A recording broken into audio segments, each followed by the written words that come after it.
고린도전서 12장 31절로부터 13장의 마지막 절까지 읽겠습니다. 소리내어 함께 읽겠습니다. 너희는 더욱 큰 은사를 사모하라. 내가 또한 제일 좋은 길을 너희에게 보이리라. 내가 사람의 방언과 천사의 말을 할지라도 사랑이 없으면 소리나는 구리와 울리는 꽹과리가 되고, 내가 예언하는 능이 있어 모든 비밀과 모든 지식을 알고 또 산을 옮길 만한 모든 믿음이 있을지라도 사랑이 없으면 내가 아무것도 아니요. 내가 내게 있는 모든 것으로 구제하고 또 내 몸을 불사르게 내어줄지라도 사랑이 없으면 내게 아무 유익이 없느니라.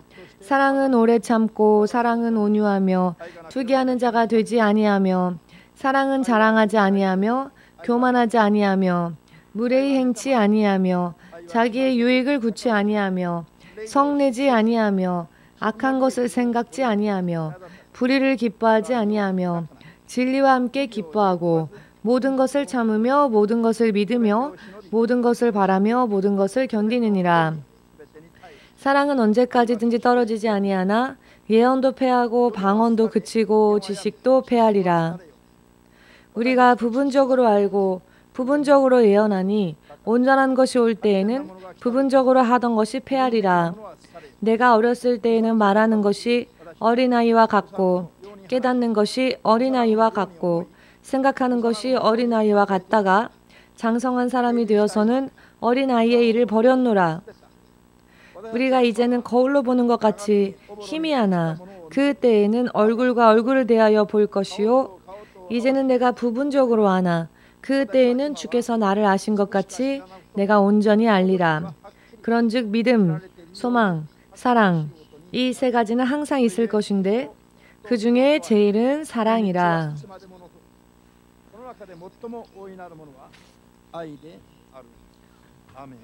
아멘. 주 하나님 되신 예수님, 오늘도 주님께서 이 땅에 오시고 우리를 위하여 이루어 주신 하나님의 뜻이 주의 이름으로 인해 구원의 길로 인도되어지고 또한 주님을 대신하는 대역을 감당할 수 있도록 세계 만민 가운데서 택하시고 부르신 주의 종들을 통하여서 주께서 다시 오실 그 순간까지 계속적으로 주님의 뜻과 주님의 역사가 전하여지게 하시옵고 또 이루어질 수 있게 하여 주시옵고,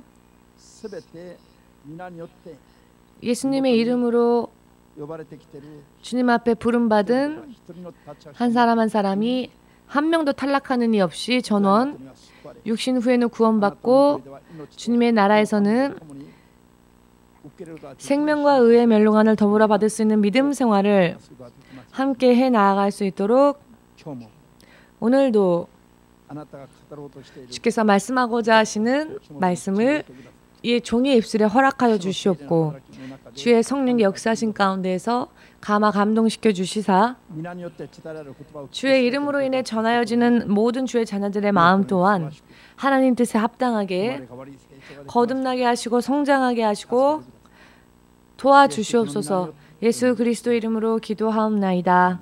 아멘.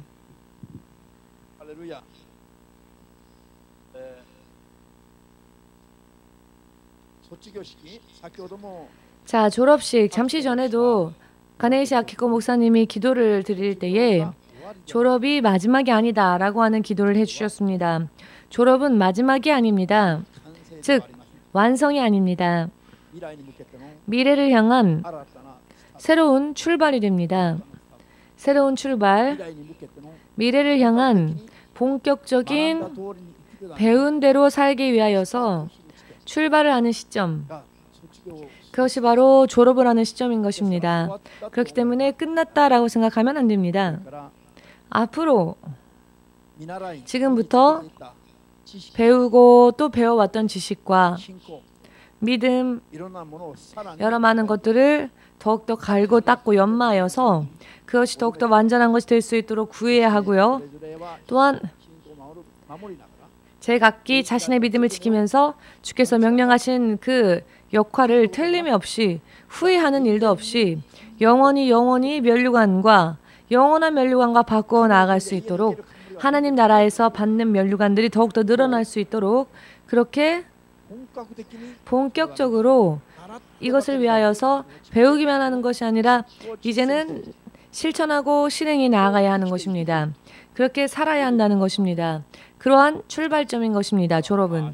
그렇기 때문에 신학교 마쳤다. 자, 그러니 한숨 쉬자 라든지 이제부터는 천천히 해도 되겠다 라든지 그런 생각을 해서는 안 된다는 것이죠. 물론 여러분은 그런 생각 안 하고 계실 것입니다. 이 말씀은 오늘 졸업하는 사람에게만 국한된 말씀이 아니고요. 예수님의 이름 안에 연합되어진 모든 사람들을 향한 말씀이기도 합니다. 아멘 되십니까? 졸업이 언제인가? 육신을 떠나는 순간이 바로 진정한 졸업인데요. 여러분들이 자주 그런 꿈 꾸는 분 없으십니까? 신학교를 마치고 교회를 담당하고 목회를 하고 있는데 자기가 고등학교를 졸업하는 꿈을 꿨다. 대학을 졸업하는 꿈을 꿨다. 혹은 대학교를 입학하는 꿈을 꿨다. 그런 꿈을 꾼 적 없으십니까? 없다면 이상합니다. 영적으로 성장하는 사람들은요. 그런 꿈들을 꿉니다. 자, 이게 무언가 하면은요. 무슨 소리인가 하면은 눈에 보이는 신학교가 끝이 아니라는 것을 뜻합니다. 이 모든 교육의 과정이 끝났다 할지라도 하나님이 보셨을 때에는 신학교에 아직 입학하지 못한 것과 같은 영적인 상태가 있는 사람도 있는가 하면 아직도 신학교를 졸업하지 못하는 영적 상태의 사람이 있는가 하면 몇 년이나 지나서 겨우 신학교를 졸업을 할 수 있을 정도의 단계에 이른 사람들도 있다는 이야기인 것입니다. 그런 꿈을 꾸면 내가 왜 이런 꿈을 꾸었지라고 생각하지 마십시오.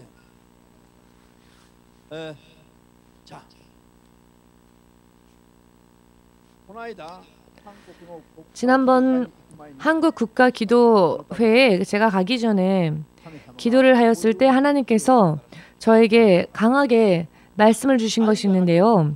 사랑이 없으면 어떠한 일을 하더라도 그 안에 사랑이 없다면 다 허무할 뿐이다. 사랑이 없다면 다 허무할 뿐이다. 아무것도 아니다. 이것을 반드시 전하지 않으면 안 된다. 여러분, 의외로 하나님의 사랑 말을 하면서도 정말로 이것을 실제 삶 속에서 혹은 주의 종들이 목회 가운데에서 그 목회 현장에서 실제로 이 사랑을 실천하고 있는 사람들이 많다고 생각하십니까? 하나님께서는 의외로 그런 사람들이 적다고 하십니다. 의외로 적다고 하십니다. 말뿐이라는 것입니다.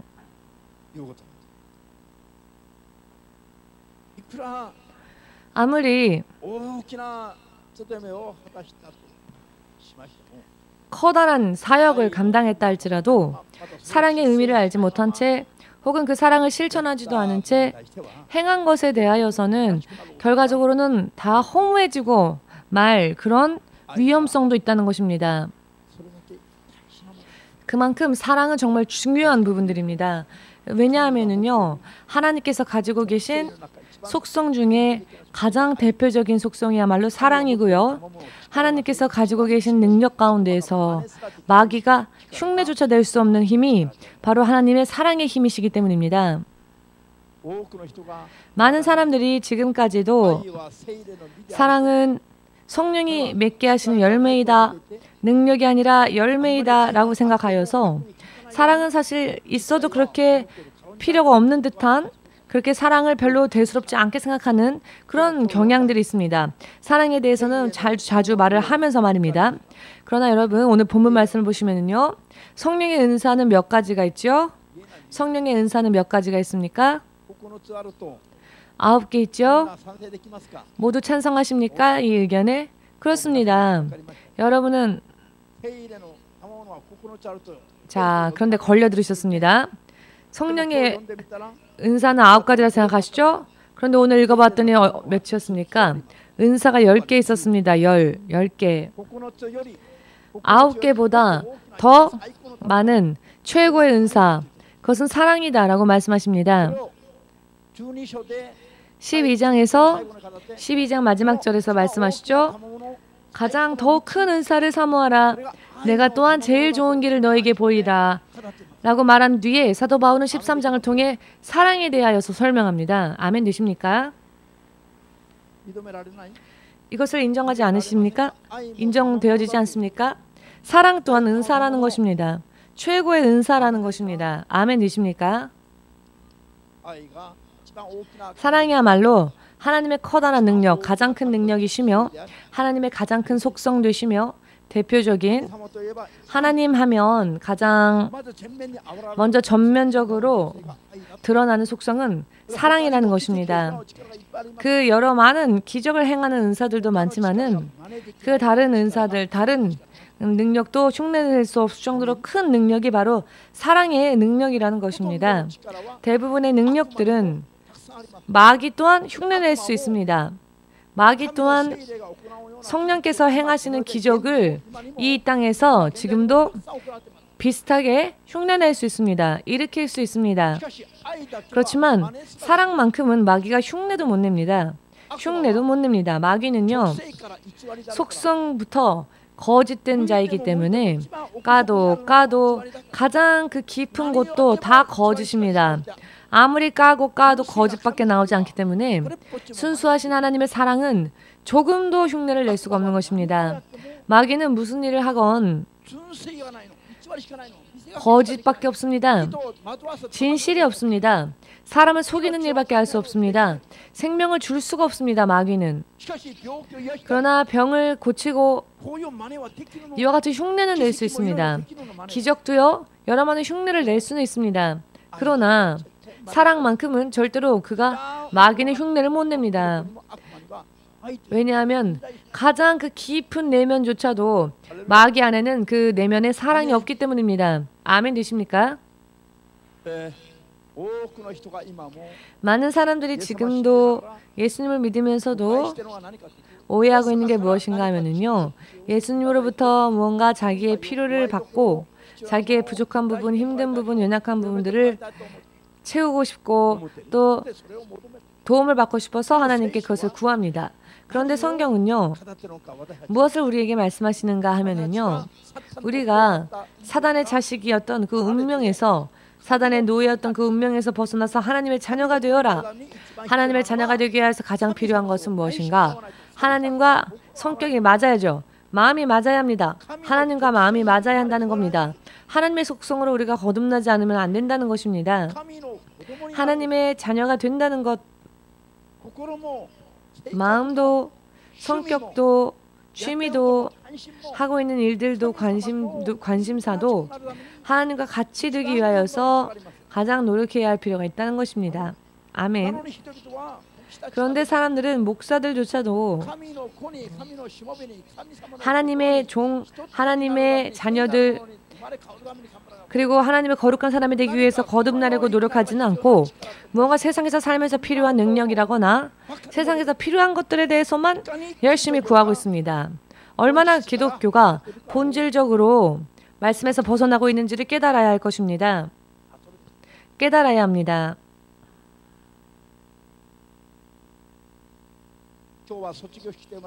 오늘은 졸업 예배이기도 하면서 전도사 임명 예배이기도 하기 때문에 확실히 말씀드리겠으니 잘 들어주십시오.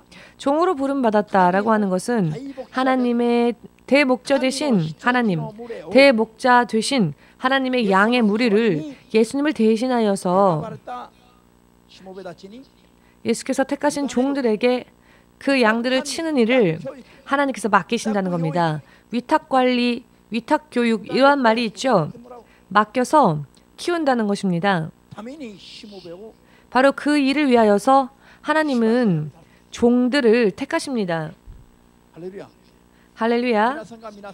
여러분은 여러분의 자녀를 예를 들어 유치원이나 초등학교나 고등학교나 대학교 이와 같이 아이들을 의탁하지 않습니까? 교육기관에 부모가 자신의 자녀를 그와 같은 교육기관에 의탁하지요. 교육을 맡깁니다. 교육을. 유치원, 보육원 등등 양육까지 부탁을 하죠. 여기에서 여러분들은 아이를 부탁할 때 무엇을 가장 살핍니까? 어떤 지식이나 힘을 봅니까? 혹은 내 아이를 정말로 귀중하게 소중하게 여기고 사랑해주는 그러한 곳으로 보내겠습니까? 사랑은 전혀 없고 아이를 부모가 보지 않는 곳에서 괴롭히고 아이를 고통스럽게 하면서 그러나 말로는 어떤 멋진 지식을 가르친다 한다면 그 지식을 위해서 아이가 고통받는다 할지라도 그 아이를 그곳에 맡길 수 있겠습니까? 왜 머리를 살래살래 하십니까? 맡길 수 없다는 거죠. 당연한 이야기입니다. 아무리 뛰어난 지식을 가르치는 교육기관, 최첨단 지식을 가르치는 기관이며 그 어느 누구도 아직 깨닫지 못한 부분들을 단기간에 가르치는 그런 교육기관이라 할지라도 부모가 사라지면 금세 아이를 괴롭게 하거나 사랑으로 대하는 것이 아니라 아이들에게 분노를 터뜨리고 이와 같은 교육기관에는 내 자식을 맡길 수가 없죠. 하나님께서 정말 똑같으십니다. 하나님께서도 요한복음 21장 15절 이하에서 예수님께서는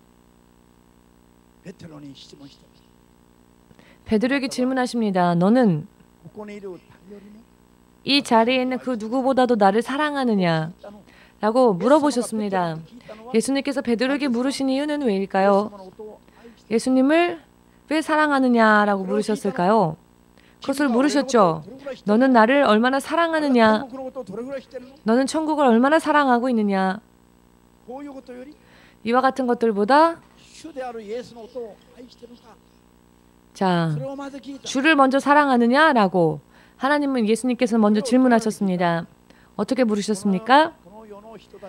이 세상의 그 어느 누구보다도 나를 사랑하느냐라고 물으셨습니다.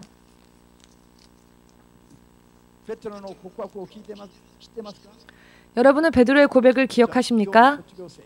자, 오늘 졸업생. 베드로는 예수님의 질문에 무엇라고 고백하셨습니까?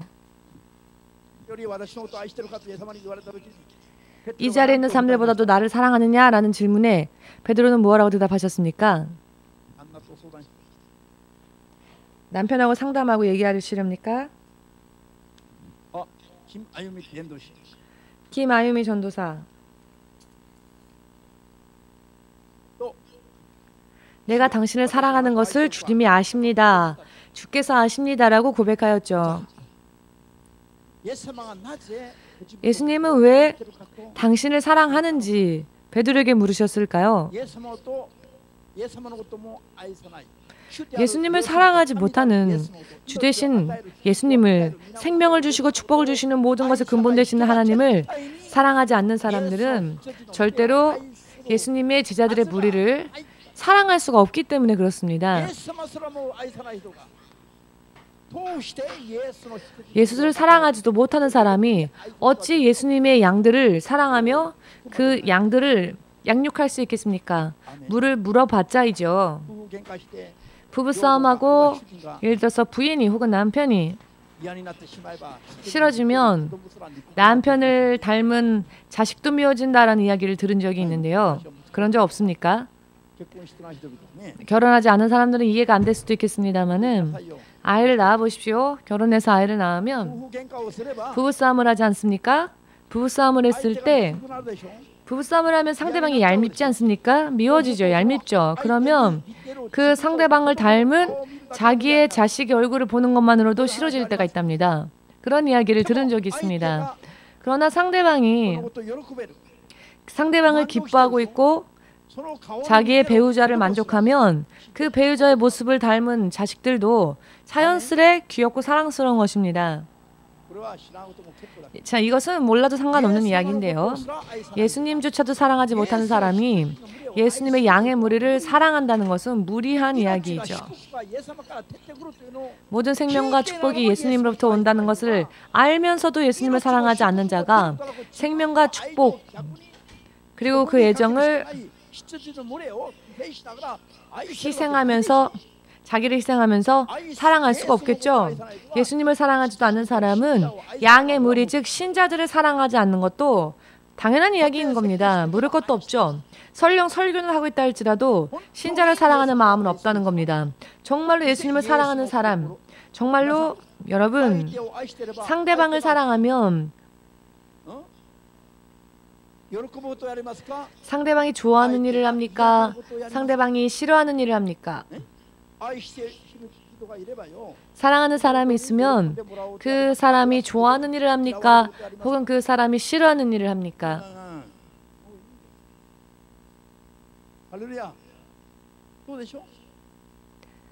좋아하는 일을 하겠죠.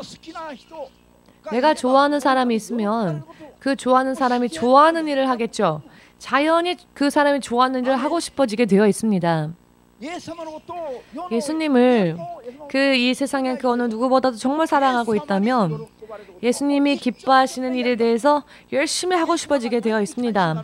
예수께서 어디에 관심이 있으신지 그러면 나도 그것에 관심을 가지게 되어 있고요. 나가오 유고삼 그렇지 않습니까? 그렇기 때문에 예수님께서는 베드로에게 그것을 물으셨습니다. 안심하고 예수님의 양들을 맡길 수 있는, 즉 예수님에 대한 사랑이 이 세상의 그 어느 누구를 향한 사랑보다도 예수님을 향한 사랑이 더 강한지 물어보신 이유가 여기에 있습니다. 예수님을 가장 그 누구보다 사랑하는 자는 예수님이 기뻐하고 좋아하는 것에 자기도 관심을 가지게 되어 있습니다. 예를 들어 연애할 때, 데이트할 때, 그렇죠? 상대방이 이런저런 걸 좋아한다 하면 자기는 좋아하지 않아도 그 사람에게 맞춰주려고 나도 그걸 좋아해, 나도 그게 취미야, 이렇게 맞춰주려고 그런 말을 하지 않습니까? 지금 웃은 사람은 옛날에 그런 적이 있는 사람이겠죠? 사실 당연한 이야기입니다. 그렇기 때문에 가장 중요한 것을 주님은 베드로에게 물으신 겁니다. 너에게 힘이 있느냐? 내가 양의 무리를 맡겨도 그 양의 무리를 키울 수 있는 그런 힘이, 그런 지식이 있느냐? 넌 돈이 있느냐? 하나님은 이런 걸 묻지 않으셨습니다. 예수님은 예수님을 향한 사랑이 있느냐라고 물으셨습니다. 그것을 물으셨습니다. 그것만 확인이 되면 안심하고 맡길 수 있고, 그러면 예수님의 마음을 알고 있는 자는 예수님처럼 예수님의 양들을 예수님을 대신하여 키울 수 있기 때문입니다. 아멘 되십니까? 굉장히 중요한 이야기입니다. 모두 이것을 설교하지 않는 사람들은 없죠. 또 이와 같은 것을 들은 적이 없는 사람은 없을 정도로 유명한 이야기이지만, 그러나 오늘날 세상에서 목회자들이 그리고 믿는 자들을 둘러보면 그 내면을 살짝 엿보아 보면 그 내면에는 사랑이 없습니다. 머릿속에도 있고 말에는 있지만 마음속에는 사랑이 없습니다. 주님이 그렇게 말씀하셨습니다. 지금 여러분들은 정말로 눈이 돌아갈 정도로 이렇게 빠른, 이렇게 그 흐름이 빠른 시대를 우리가 살고 있는데요. 이제는 정말로 더 이상 주님이 기다리실 수 없는, 경고를 하고 하여도 한계를 뛰어넘은 그와 같은 교회와 목회자들을 주님께서 버리시는 때입니다. 사탄들이 전부 자신의 노예 삼아서 사탄들이 자기들이 원하는 대로 원하는 곳으로 교회와 목회자들을 끌고 가고 있고, 마치 예수님을 모르는 사람들인 것처럼, 예수님의 마음 안에 있는 것에는 전혀 관심조차 가지고 있지 않은 것처럼 세상 사람들에게 어떠한 평판을 받을까, 어떠한 평가를 들을까, 다른 종교들 사이에서 마찰이 일어나는 것이 싫어서 이와 같은 것에 관심을 두는 그런 교회와 목회자들에게 주님이 지금 손을 떼고 있습니다. 이름을요 얘기하자면요, 벌써 세상의 매스컴들에 다 오르락하고 있죠. 그 이름들이. 그럼에도 사람들이 잘 모르고 있습니다.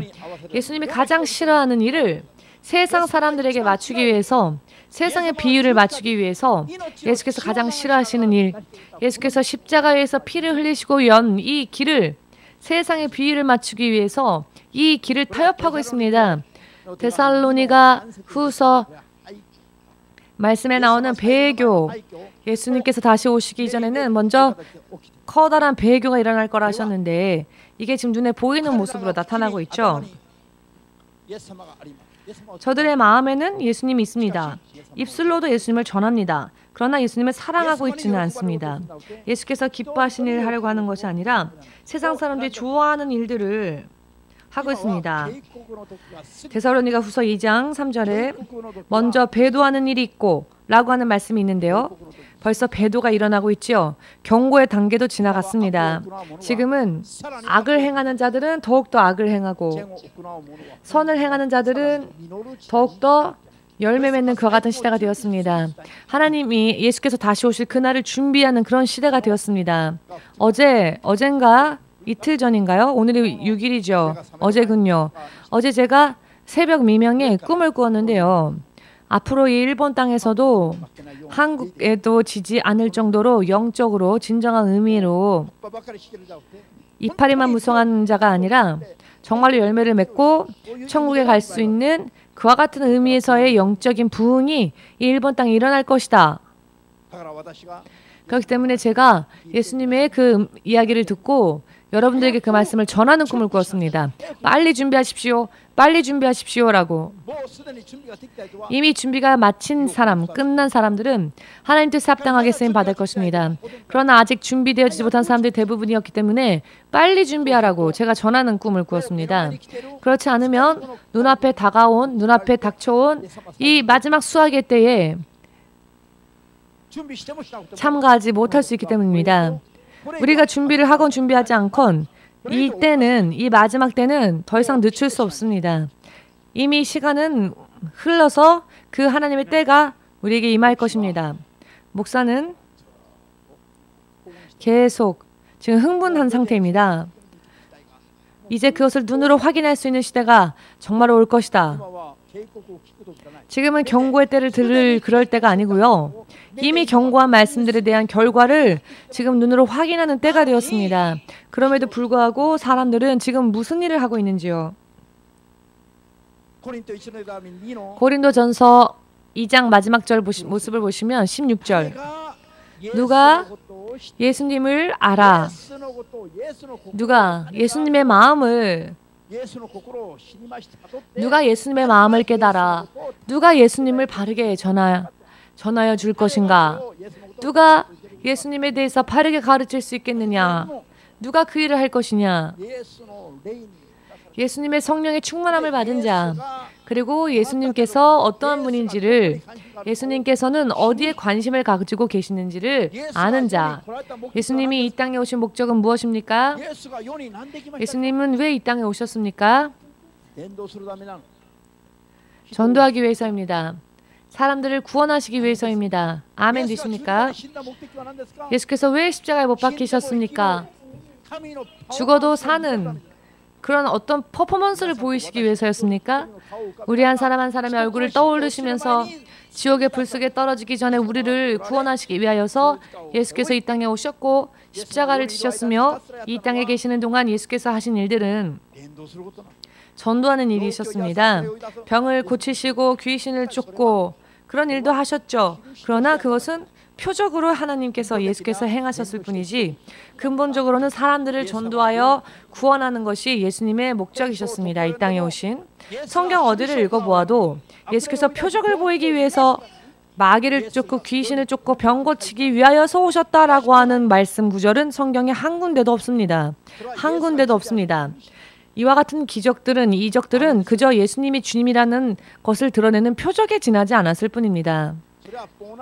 예수님은 그것을 위해서 오신 것이 아니고 그것은 보너스일 뿐이며 예수께서 이 땅에 오신 목적은 사람들에게 이 복음을 전하시고 그하여 마귀의 노예가 되어 지옥으로 갈 수밖에 없는 모든 자들을 거듭나게 하고 하나님의 나라를 되돌이키시고 저들을 구원하시기 위하여서 그것이 바로 예수께서 이 땅에 오신 목적이었습니다. 목적. 이 목적에 가장 큰 관심이 있죠. 예수님의 관심은요. 예수님의 가장 크신 관심은 즉 사람을 구원하는 일, 복음을 전하여 그 사람을 구원하는 일이라는 것입니다. 예수님을 사랑하는 사람은 예수님과 똑같은 마음을 품어야 합니다. 다른 이들에게 예수님을 전하고 그들을 구원하는 일, 이것이야말로 우리가 사는 삶의 가장 큰 목적으로 삼아야 할 것이며 가장 우리의 마음이 뜨거워지고 우리의 관심이 집중되어지는 그와 같은 일이 되어야 한다는 것입니다. 아멘 되십니까? 예수님이 가장 어디에 마음이 향하셨습니까? 죽어가는 자, 멸망하는 자, 저들에게 복음을 전하여 그들을 구원하는 것에 하나님의 마음이, 예수님의 마음이 있는데 그런 예수님의 마음에 대해서 생각하지도 않고 옆 사람이 이렇게 했어요, 저 사람이 저렇게 했어요 등등, 돈 주세요, 병 고쳐주세요 등등 그런 기도들만 하다 보면 하나님은 그것이 시끄러운 신발처럼 들린다고 하실 겁니다. 그렇기 때문에 예수님께서 그 관심을 가지셨던 것처럼 죽어가는 자들을 살리는 데에는 흥미가 없고 그저 자기의 육적인 어떠한 필요와 자기의 육적인 어떤 그와 같은 것들, 자신의 육계의 필요만을 하나님께 구하고 외치며 울부짖으며 구하고 있으니 하나님은 우리는 꽹과리 같다고 하시는 겁니다. 아멘 되어지십니까? 무엇을 하더라도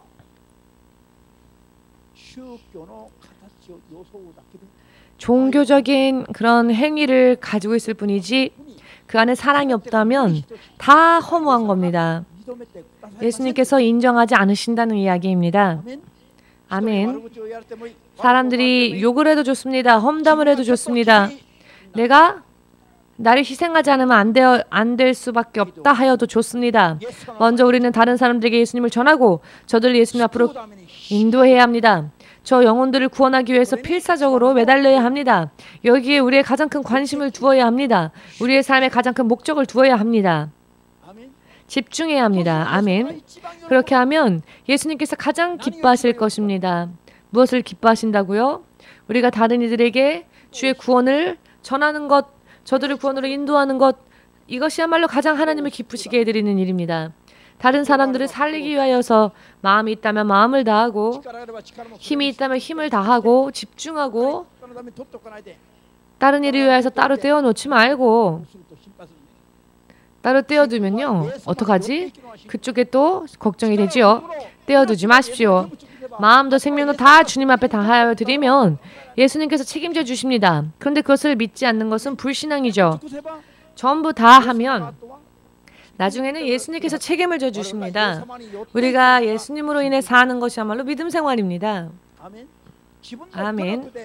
내 노력으로 내 손의 결과로 사는 것은 이방인들이 사는 삶이죠.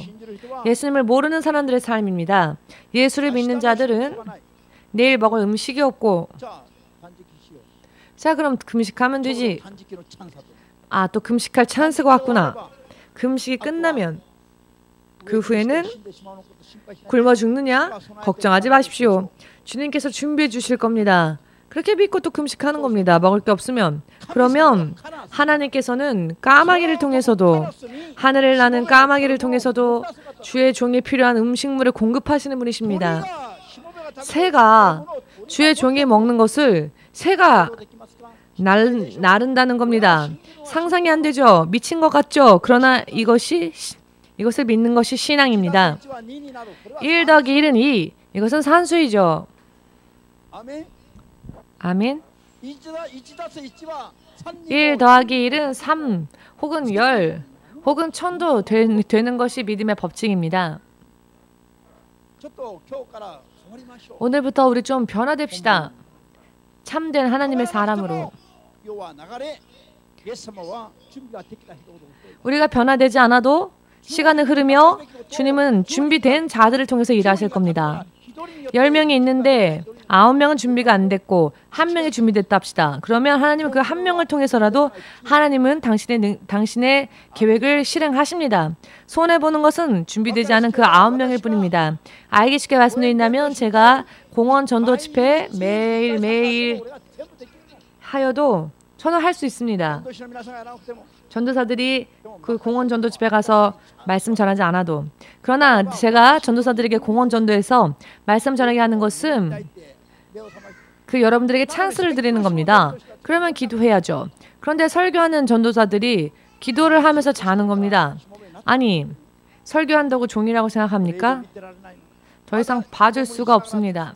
또 졸면서 설교 전에 또 졸면서 기도하면 그 설교 뺏을 겁니다. 제가 할 겁니다. 제가 못해서 맡긴 게 아닙니다. 찬스를 주기 위해서 설교를 맡긴 겁니다. 주님이 뺏기 전에 제가 뺏을 겁니다. 주님이 뺏으면 끝입니다. 의미를 이해하시겠습니까? 깨닫는 자는 깨달으시고 주께 뺏기는 자가 없기를 예수님의 이름으로 축복합니다. 아멘.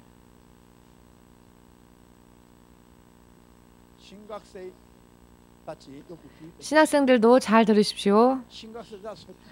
신학생들 졸업하면 주의 종으로 쓰임받게 되지 않으면 버림받을 뿐입니다. 지금 잘 생각하십시오. 지금 잘 생각하십시오. 오늘 신학생들 10시까지 와서 기도하라고 했는데 새벽 기도 쉬었다. 네, 쉬십시오. 계속.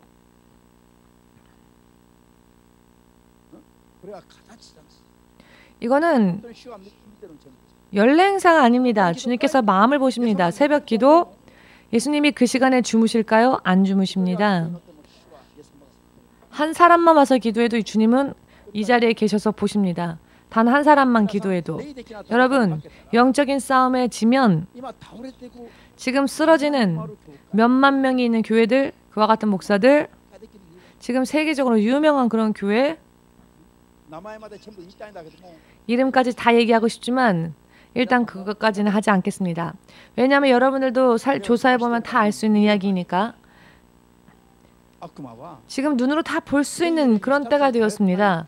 마귀는 오직 성령께 의지하지 않는다면 그 어떠한 자도 마귀를 이길 수 없습니다. 전 세계의 그 많은 인구들을 결박하고 다스리는 게 마귀입니다. 우리가 충분히 깨어서 기도하지 않으면 우리도 마귀에게 속고 질 수밖에 없습니다. 저 또한 매일 몇 번이고 귀신을 쫓습니다. 마귀를 쫓습니다. 왜냐하면 저도 모르는 사이에 마귀가 들어와서 회방을 놓을 때가 있기 때문입니다. 이런 영적인 현실인데 믿음이 좋다고 생각하는 사람들은요. 아니 크리스찬들한테는 어떻게 귀신이 들어옵니까? 귀신이 안 들어옵니다. 라고 얘기하죠. 영적인 걸 너무 몰라서 말이 안 되는 겁니다. 여러분 아직 너무나도 부족합니다. 여러분 목숨을 걸 때까지 죽도록 싸워야 합니다. 지금 신학생일 때에 거듭나지 않으면 나머지 그 다음에는 너무 힘이 듭니다. 졸업하면 목회 그냥 거저 될 것 같습니까? 목사가 되면 거저 목회 될 것 같습니까? 전혀 당치도 않는 말입니다. 목사가 되었다고 해서 하나님께서 도와주실까요? 전혀 당치도 않습니다. 우리가 해야 할 일들이 있습니다. 그것을 예수님처럼 하기 위해서 필사적으로 노력하여도 주님께서 금세 대답을 안 하십니다. 왜냐하면 우리가 완전히 그것이 몸에 배이고 익혀서 색깔이 변하지 않고 색이 바래지 않고 마지막까지 변화되지 않도록 온전히 온몸에 다 배일 때까지 주님은 움직이지 않으십니다. 때로는 맛보기 단계는 있습니다. 때로는 맛을 보게 하실 때도 있지만 주님은 그렇게 간단하게 역사하지 않으십니다. 여러분 성령이 역사하신다는 게 그렇게 간단한 이야기가 아닙니다. 교회에 온 지 얼마 안 된 사람들은 울면서 병 고쳐주세요 하면 한 번에 병 고침을 받을 때도 있죠. 단 한 번에 고침 받았다. 그러나 그렇다고 해서 두 번 다시 병이 안 걸립니까? 그렇지도 않습니다.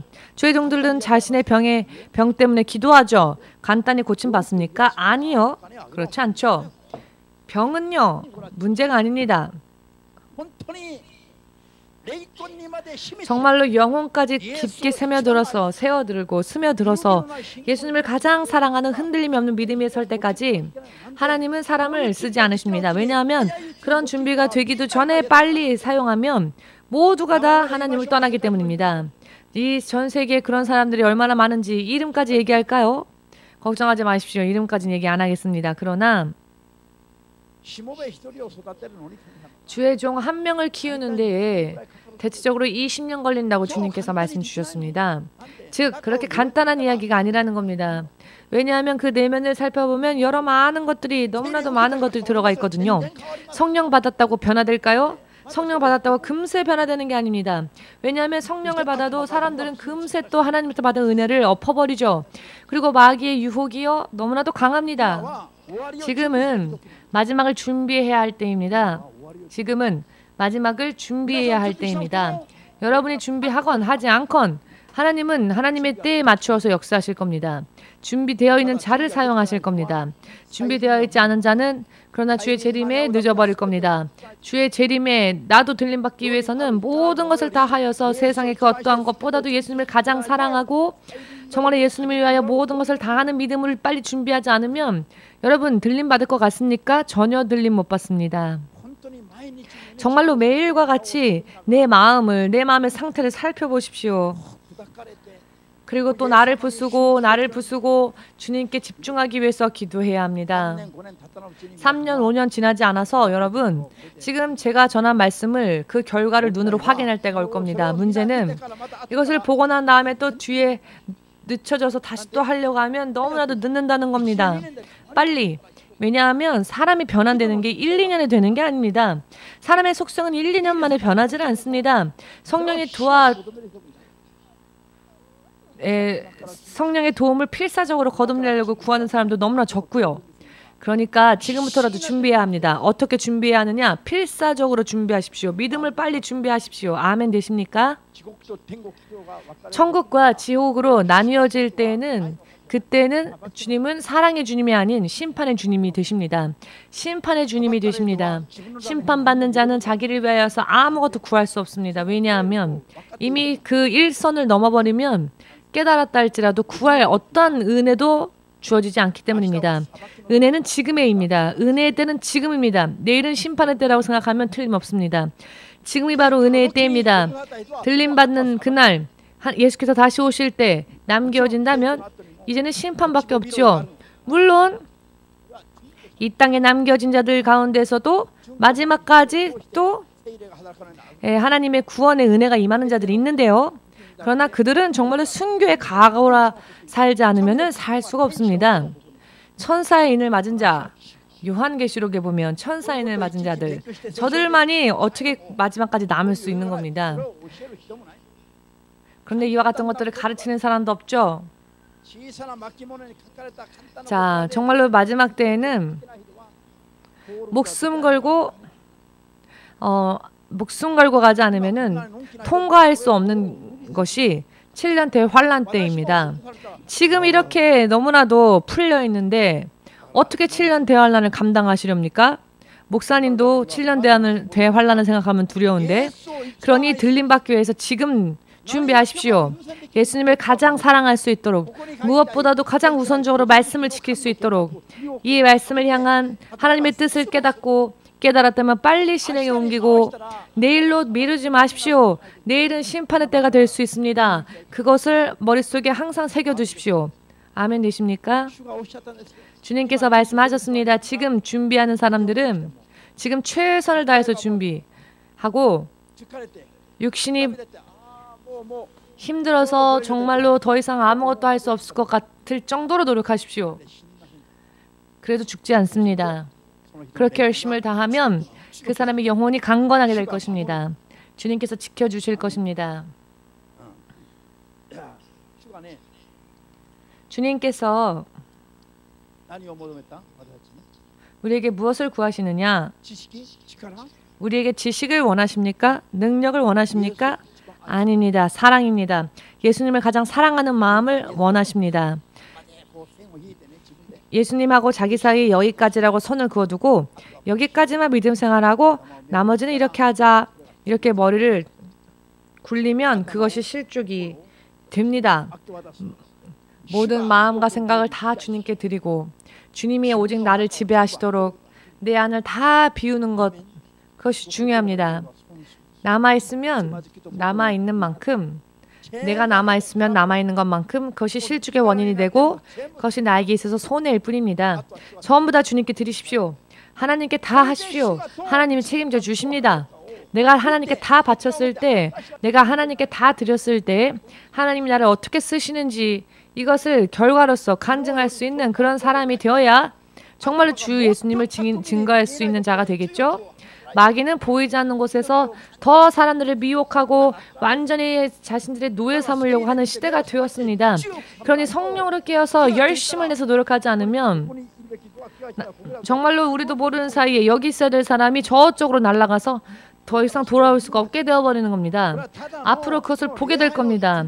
이것은 그저 예배 순서에 있으니까 설교하는 그런 시간으로 끝나는 게 아니라 살아계신 하나님이 지금 이 시간 여러분들에게 말씀하고 계십니다. 지금의 이 때를 믿음으로 잡으시고 놓치지 마시고 오직 예수님에게만 집중하시고 오직 예수님만을 사랑하는 믿음을 빨리 준비하고 시작하지 않으면 늦어버린다는 겁니다. 저는 제가 하나님께 들은 말씀, 감동받은 말씀을 여러분들이 이해하건 이해하지 않건, 여러분들이 오해하건 오해하지 않건 저는 전할 뿐입니다. 저는 주님을 사랑하기 때문에 주님께서 저에게 주신 말씀을 오직 전할 뿐입니다. 저는 사람들을 눈치 안 볼 겁니다. 왜냐하면 그것은 저랑 눈치를 안 볼 겁니다. 다만 제가 전한 말씀에 대해서 믿음으로 합하는 분들은 정말로 들림받는 믿음으로 점점 성장할 수 있을 것입니다. 지금 이 시간 예수님이 바로 오신다면 우리 들림받을 수 있을까요? 대부분이 무리일 겁니다. 대부분이 무리일 겁니다.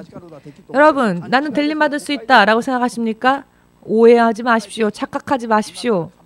지금부터라도 열심히 노력해야지 지금 이 상태로는 부족합니다. 믿음에서 열심을 내십시오. 지금 예수님이 오시면 우리 곤란합니다. 저도 곤란합니다. 저도 곤란합니다. 그렇기 때문에 저는 더 노력할 겁니다. 여러분들도 최선을 다해서 정말로 주님, 저는 이제 주님 앞에 벌거벗은 몸입니다. 주님, 저는 정말 이제는 죄가 없습니다. 제 마음도 제 생각도 제 계획도 제 힘도 저에겐 없습니다. 전부 다 주께 드렸습니다. 저는 이제 텅 비었습니다. 그러니 주님, 저를 사용하십시오. 마음껏 사용하십시오. 이와 같은 기도 드릴 수 있으십니까? 좀처럼 그런 기도 못 드리죠. 실제로 주님께서 들으신다고 생각하시고 한번 기도해 보십시오. 그렇게 고백이 됩니까? 간단하게? 또 그렇게 고백한다고 해서 실제로 주님이 금세 역사를 하실까요? 우리의 말대로 고백대로 순간에 주님께서 다 바꾸실까요? 그렇게 고백하면 주님께서 바꿔주신다고 생각하여도 고백을 못하죠, 우리는. 그러나 이런 고백을 못하면 우리가 어찌 들림받을 수 있겠습니까? 그러니 이와 같은 것들을 생각하면서 기도를 해야 합니다. 그냥 소망 없이 기도하는 것이 아니라 기도하는 모습을 보면 마음이 타오르지 않는 모습을 볼 수 있습니다. 오늘 신학교 졸업식과 전도사 임명식이 있는데 그러면 전도사들도 주의 종들도 신자들도 마음을 태우면서 기도해야 할 텐데 주님께서 안 본다고 생각하시니까 그렇게 하겠죠. 여러분, 목사가 여러분들을 보는 것 이상으로 예수님이 여러분을 보고 계십니다. 목사님이 여러분을 보는 것 이상으로 예수님이 여러분들을 일일이 여러분들의 일거수일투족을 다 보고 계십니다. 그 예수님께서 여러분 생각해 보십시오. 옆에 모처럼 멋있는 남자 혹은 예쁜 여자가 있어서 결혼했는데 2년 지났더니 미워 보입니다. 못생겨 보입니다.